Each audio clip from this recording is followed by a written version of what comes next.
परमपूज्य स्वामी स्वरूपानंद जीवन साहित्य दर्शन या डॉक्टर अशोक कामत आणि प्राध्यापक कुलकर्णी तथा स्वामी प्रज्ञानंद यांनी संपादित केलेल्या पुस्तकातील तिसऱ्या विभागातील आज ऐकूया प्राध्यापक डॉक्टर शैलजा कात्रे यांनी लिहिलेल्या श्रीमद भावार्थ गीता एक अध्ययन या लेखाचा भाग 4.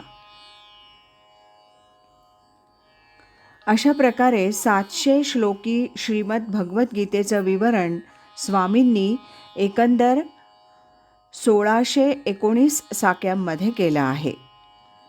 10व्या अध्यायातील त्यांनी वर्णिलेला विभूती योग वाचताना तसंच 11व्या अध्यायातील विश्वरूप दर्शनाचं त्यांनी केलेलं वर्णन वाचताना त्यांच्या साक्षात्कारित्वाची साक्ष पटते. म्हणूनच की काय मूळचा 55 श्लोकांचा असलेला हा 11वा अध्याय स्वामीजींच्या 138 रसाळ साक्यांमधून वर्णिला गेला आहे. स्वामींची भावार्थ गीता वाचत असताना आपणास जाणवतं ते गीता आणि ज्ञानेश्वरीच्या तत्त्वज्ञानावर चिंतन, मनन आणि अनुभूती याद्वारा त्यांनी मिळवलेलं प्रभुत्व. पण हे प्रभुत्व दाखवण्याचा सोस मात्र त्यांना नाही, तर लोकांनी हे जाणून घ्यावं याविषयीची त्यांची कळकळ आहे. सहज स्फूर्त अशा साक्यांमधून त्यांच्या कवित्वाचीही प्रचिती येते, पण त्यांच्या काव्यात कवित्वाचा अभिनिवेश नाही. तसंच कविश्रेष्ठ बनण्याची आकांक्षाही नाही. कर्तृत्वाचा भाग आपला नसून तो जगन्माऊलीचा आहे. हीच स्वामींची प्रथमपासूनची धारणा आहे आणि तिच्याच कृपेनं निर्माण झालेलं सत्काव्य तिचं तिलाच अर्पण करण्यात स्वामींना धन्यता वाटते. या भावार्थ गीतेचा कर्ताही हृदयस्थ जनार्दन असंच ते मानतात. भावार्थ गीतेनंतर ज्ञानेश्वरांचा ग्रंथरूपी कृपाप्रसाद अभिनव मराठीच्या पात्रातून आपल्या भक्तांना वाटण्याचाच जणू स्वामींनी विचार केला. ज्ञानेश्वरी, अमृतानुभव आणि त्यानंतर चांगदेव पासष्टी या ज्ञानदेवांच्या प्रस्थानत्रयीवर 20व्या शतकातील मराठीतून पद्यमय भाष्य करून जणू स्वामींनी आपलं आचार्यत्व सिद्ध केलं आहे. स्वामींची काव्यसंपदा ज्ञानोबांप्रमाणेच अत्यंत रसाळ आहे. ज्ञानेश्वरांच्या शब्दात सांगायचं तर साच आणि मवाळ, मितले आणि रसाळ, शब्द जैसे कल्लोळ अमृताचे. पण त्याचं श्रेष्ठत्व या रसभरितेवर अवलंबून नाही, तर त्यातून परतत्व स्पर्श जाणवतो म्हणून स्वामींची काव्यसंपदा श्रेष्ठ ठरते.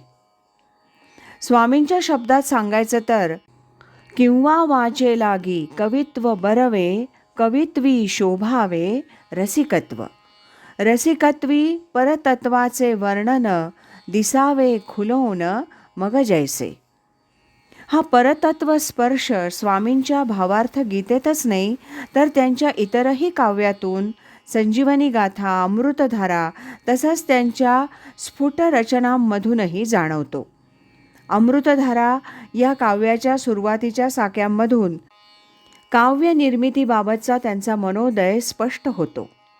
जगी जन्मुनी अभिनव जीवन सत्कविवर होईन, स्वानुभवांत स्फूर्त नवरसी सत्य काव्य निर्मीन. यावरून त्यांची अमर्याद काव्यस्फूर्ती त्यांच्या अंतरातून उफाळत आहे हे स्पष्ट होतं.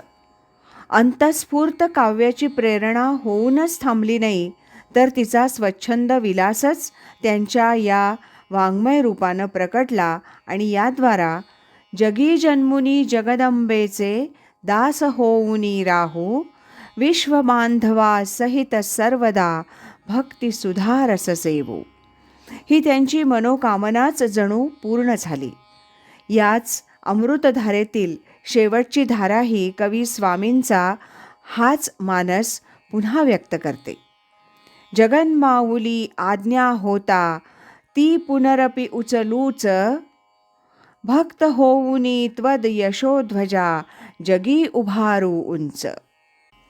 स्वामींच्या भक्तांना त्यांच्या नित्य वाचनातून स्वामींची ही विचारधारा रोजच प्रत्ययाला येत असेल.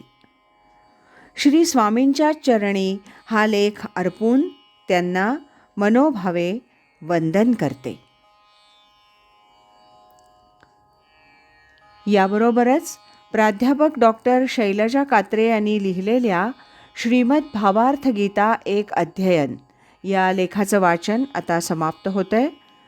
उद्यापासून आपण प्राध्यापक डॉक्टर ग वा करंदीकर यांनी लिहिलेल्या श्री गीता तत्वसारामध्ये स्वामी दर्शन या लेखाचं वाचन क्रमशः ऐकूया. स्वामी माझा निरंजन, तोची सर्वाधिष्ठान. अधिष्ठानी ब्रह्मानंद, श्री स्वामी स्वरूपानंद.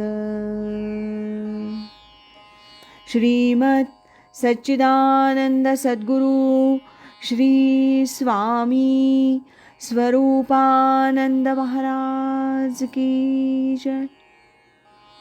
हरि ओम तत्सत.